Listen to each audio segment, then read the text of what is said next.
wabarakatuh. Perkenalkan, nama saya Fitri Aryani, mahasiswa STK IPB GRI Sumatera Barat. Nah, di sini saya akan menampilkan hasil materi saya yang berjudul Gempa Bumi. Bisa dilihat di sini ada pengertian dari gempa bumi.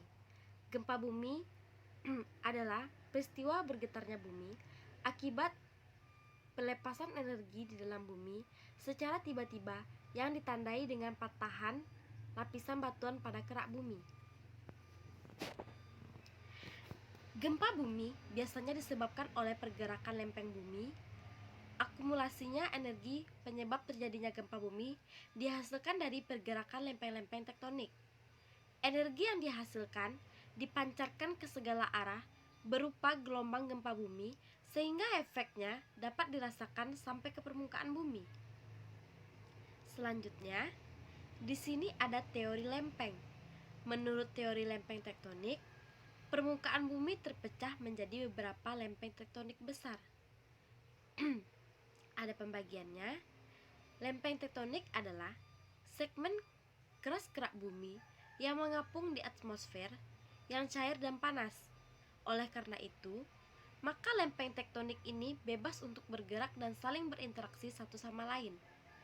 Dari daerah perbatasan lempeng-lempeng tektonik merupakan tempat yang memiliki kondisi tektonik yang aktif yang menyebabkan gempa bumi, gunung berapi dan permukaan dan pembentukan dataran tinggi. Selanjutnya, teori tektonik merupakan kombinasi dari teori sebelumnya, yaitu pergerakan benua dan pemekaran dasar samudra. Nah, di sini kita dapat melihat adanya pergerakan dari lempeng-lempeng. Ada pergerakan dari lempeng Pasifik, pergerakan dari lempeng Indo-Australia, lempeng Antartika, dan masih banyak lagi pergerakan dari lempeng-lempeng yang lain yang dilewati oleh jalur gempa bumi tersebut. Nah, lanjut. Lapisan paling atas bumi, yaitu litosfer, merupakan batuan yang relatif dingin dan bagian paling atas berada pada kondisi padat dan kaku. Lapisan ini terdapat batuan yang jauh lebih panas dan disebut dengan mantel. Lapisan ini sedemikian panasnya sehingga senantiasa dalam keadaan tidak kaku, sehingga dapat bergerak sesuai dengan proses pendistribusiannya, panas yang dikenal dengan aliran konveksi. Lanjut, di sini ada jalur gempa. Nah, dari jalur-jalur inilah gempa tadi dapat melewatinya. Beloknya kemana, di sini kemana. Nah, ini dapat kita lihat persebarannya. Disinilah terjadinya gempa bumi. Lanjut, Indonesia merupakan daerah rawan gempa bumi karena dilalui oleh 3 lempeng, yaitu lempeng Indo-Australia, lempeng Eurasia, dan lempeng Pasifik. Australia bergerak relatif ke utara dan menyusup ke dalam lempeng Eurasia, sementara lempeng Pasifik bergerak relatif ke barat. Jalur pertemuan lempeng berada di laut sehingga dapat terjadinya gempa bumi besar dengan kedalaman dangkal, maka akan berpotensi menimbulkan tsunami sehingga juga dapat menyebabkan rawan tsunami. Nah, di sini ada karakteristik gempa bumi. Berlangsung dalam waktu yang sangat singkat, lokasi kejadian tertentu, akibatnya dapat menimbulkan bencana, berpotensi terulang lagi, belum dapat diprediksi, tidak dapat dicegah, tetapi akibat yang timbul dapat dikurangi. Nah, selanjutnya di sini ada jenis gempa berdasarkan penyebabnya. Yang pertama itu ada gempa tektonik yang disebabkan oleh pergeseran bumi kita sendiri yang bergerak, saling mendekati, yang dibagi menjadi 3 bagian. Yang pertama ada penunjang antara kedua lempeng samudra. Penunjang kedua antara lempeng samudra dan lempeng benua, dan penunjang yang ketiga antara kedua lempeng benua. Saling menjauh atau saling menggelangsar karena tepian lempeng itu tidak rata. Jika bergesekan, maka timbullah friksi. Friksi inilah yang kemudian melepaskan energi goncangan tersebut. Nah, selanjutnya ada gempa vulkanik. adalah disebabkan oleh kegiatan gunung api. Magma yang berada pada kantong di bawah gunung tersebut menjadi tekanan yang lepasannya energi secara tiba-tiba sehingga menimbulkan getaran tanah. Nah, selanjutnya ada gempa runtuhan. Gempa lokal yang terjadi apabila suatu gua di daerah topografi karst atau di daerah pertambangan runtuh. Sifat gempa bumi runtuhan melalui dari lubang-lubang interior bumi disebabkan oleh mekanisme gempa bumi, tektonik, dan vulkanik yang sama. Naiknya magma ke permukaan juga dipicu oleh pergeseran lempeng tektonik pada sesar bumi. Nah, bisa kita lihat itulah yang dapat terjadi oleh gerakan konvergen yang saling bergesekan. Nah, itulah yang disebabkan oleh gempa runtuhan tersebut. Selanjutnya ada gempa bumi. Gempa bumi buatan adalah disebabkan oleh aktivitas manusia itu sendiri, yang disebabkan oleh peledakan dinamit, nuklir, atau palu yang dipukul ke arah permukaan bumi. Selanjutnya, berdasarkan gelombang getaran gempa. Gelombang primer adalah gelombang atau getaran yang merambat di tubuh bumi dengan kecepatan antara 7-14 km per detik. Getaran ini berasal dari hiposentrum. Nah, selanjutnya ada gelombang sekunder. Gelombang atau getaran yang merambat seperti gelombang primer dengan kecepatan yang sudah berkurang, yaitu 4-7 km per detik. Gelombang sekunder ini tidak dapat merambat atau melalui lapisan yang cair.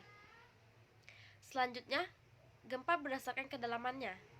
Gempa bumi dalam adalah gempa bumi yang hiposentrumnya berada dari 300 km di bawah permukaan bumi. Gempa bumi dalam pada umumnya tidak terlalu berbahaya.